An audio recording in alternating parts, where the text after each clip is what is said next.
Hello everybody, welcome back to another episode of Days, the Minecraft series where my base has been kind of damaged a lot. This is not good. so basically this thing spat out a bunch of plutonium dust, I think.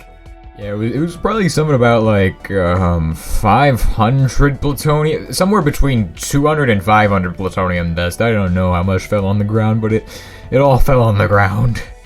The bad news. Because I have bad news and good news. Today, I have some of the greatest news. Now, you'll see over here, I've actually got a bit of things set up. I have an electrolyzer, which is actually making deuterium, hydrogen. Oh, we got hydrogen machines here. These are making hydrogen, and then the hydrogen gets pumped to here and turned into a liquid, and this goes all into the fusion reactor, which is what we did last episode. However, you're gonna notice that I actually have tritium as well still. And this because you can actually make multiple fuels. So you can do TH, or well, I think it'd be HT, and then you can do DH, so deuterium, hydrogen, tritium, and plutonium is what I've been running. And this requires a very expensive blanket, a dash blanket. So why am I running this? Well, I want to get xenon, and I want to get xenon pretty quickly, because xenon is important. It's mainly important for getting our laser beams. We want more laser beams, and laser beams are fun. So we want all of those, of course, obviously. Another machine that's new is this rock crusher. Yeah, we got this from, what is it called? Nuclearcraft, so I can make this stuff. Plutonium hexafluoride. Today, we're gonna get infinite lithium, because I'm tired of mining lithium. I've spent so long mining lithium so I can get tritium. Today, we're gonna make some thermal towers. Whoa, what is a thermal tower? It's a mekanism machine. Let me go ahead and make some. So, we're gonna need about 6 of these, and I haven't actually done any preparation. I should have prepared for this, but no. So, we have to make these and these. Okay, so that's not too bad. That's just steel and copper and all of that. And I want 6 max size towers. The reason being that I need to make a ton of lithium. I need all of the lithium, and we're going to be doing some crazy stuff to make lithium. Now, there is actually a better way of making lithium than just getting giant towers. If you use resistive heaters plugged into the ports, you can actually get even higher temperatures, but I'll explain that in a future episode. And overall, I was expecting this to take way longer than it was, but no, the hard part today is going to be building all of this. And where are we going to be? I don't even know. Probably next to the plant somewhere. It has to be near the RBMK, because that is where we make the actual green Hulk juice, so we need to put it next to there. So yeah, you want to make 18 enriched alloy? Yeah, some of that stuff. And then 6 circuits, I believe. That should be the exact amount you would need. And we also need glass for this, so we need to make some of this glass panes. I hate making these things. I don't ever use them for anything except for like a machine here or there. How do you make this? Oh, I see. That's only gonna make 3. That is not what I need. I need more than 3. Okay, I guess we'll have to make more. Ah, dang, this thing is very expensive. I wasn't expecting it to be so expensive. And for each of these, we will need 2 of these things. Thermal evaporation valves, which you only get 1, and it costs so much. So how many are we gonna need? 12 of those? That means I need to make roughly... Okay. Yeah, I'll be making 28 of these, so that's no problem. That's overkill. I don't need that many. Now, today we are also going to need some water sources. These things actually are not too bad on the water consumption. Okay, I don't have any in there. Do I have them in here? What about there? I don't even know. I just know I had some water sources somewhere. I don't know where I put them. They could be anywhere. Okay, I have everything we need to make water sources, no problem. I actually have to turn the graphite ingots into graphite powder, but okay, yeah, I was right in bringing that. And while that's cooking, we'll go ahead and make something else. It's called a decondensed I don't even need these, do I? Hold on a second. Thermal evaporation controller. I don't think this makes gaseous brine. I think this makes regular brine. Yeah, it's just making brine, and then you need to... Okay. Yeah, so basically just... All I need is 2 of these, and I'll be making lithium. Which lithium, then, can be turned into... Wait a second, how do you get this stuff? Liquid lithium? It comes from this... Oh, okay, then you get lithium. Okay, you can just shove that into an ingot former? That would work. Which, the ingot former itself isn't actually too bad. Maybe I should make some of them. Let me see. Oh, you know what? Is there advanced alloy in here? The ferroboron. Okay, well, that's just what I need. So yeah, initially I wasn't going to use the ingot former. However, seeing as it only reduces the number of steps I have to take to actually get lithium, and lithium that I can shove into a machine that makes it into tritium, that's actually pretty good. In theory, I could actually do the same thing I'm doing with the hydrogen and get liquid lithium and then turn that into well, liquid tritium. So tritium actually comes in 2 different forms. You have the mekanism kind, which you can get from the solar neutron activator, which that would then require decondenstrating. However, this thing, yeah, so this is expensive. I don't want to make that. That looks expensive. Look how expensive this is.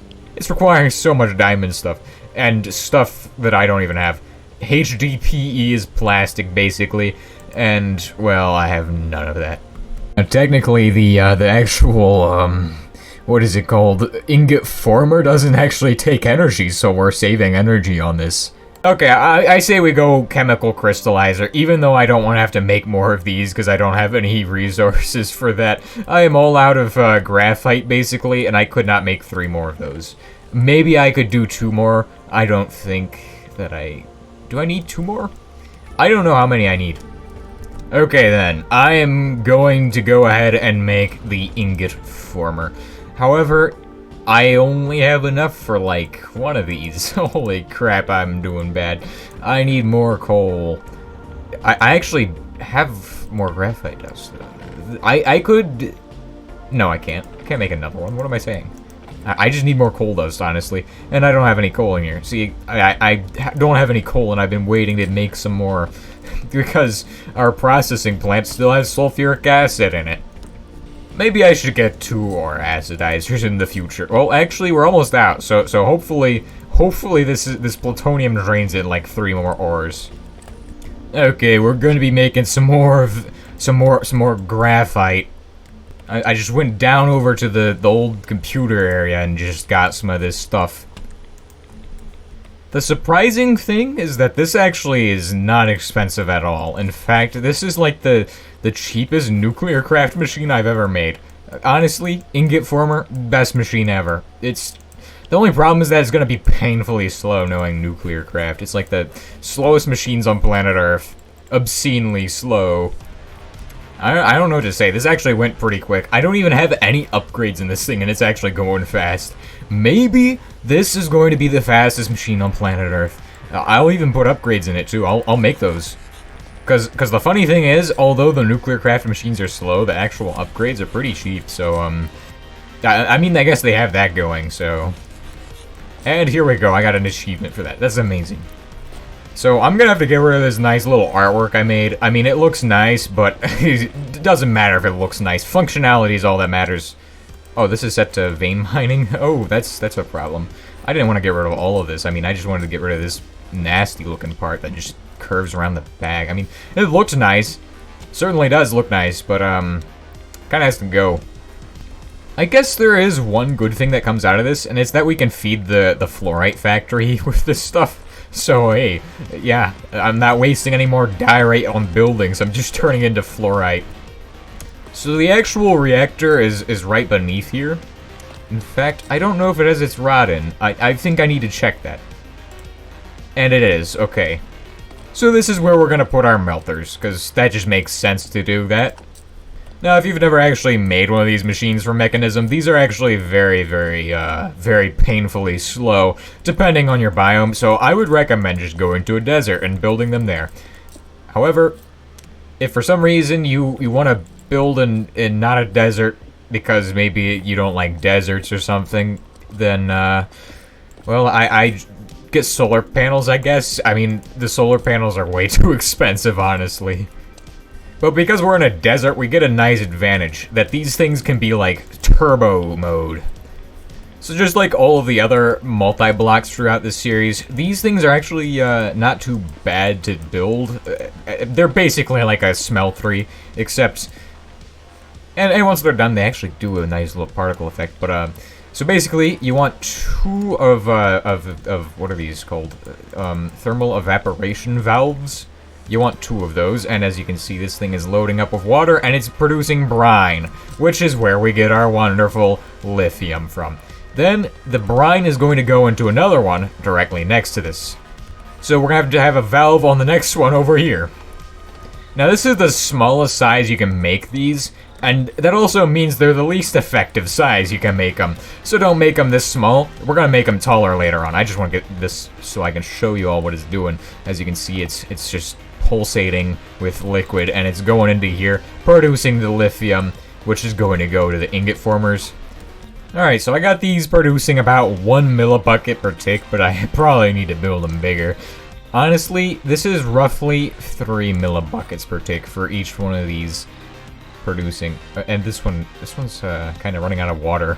That's a bit of an issue. If they run out of water, that's not going to be good. Fortunately, this only takes 144 millibuckets to make an ingot, which is not a lot at all. That is actually... We are producing enough to make, like... Well, let me do the math. I'll figure it out. So in 50 ticks, we produce an ingot. That is not that long, so that is going to be more than enough ingots, honestly. In fact, 50 ticks for an ingot is actually more than what we need. And so it's probably less than that. However, I don't have the brain power to do the math. I mean, I could do the math if you all really wanted to, but I don't think this is not the math channel. This is technology. I mean, technology does come with math, but no. Now, y'all probably thought I wasn't going to be needing more of these. However, we always need more of these. I feel like I make these things in every single episode. What are we making? We're making a HE to RF converter.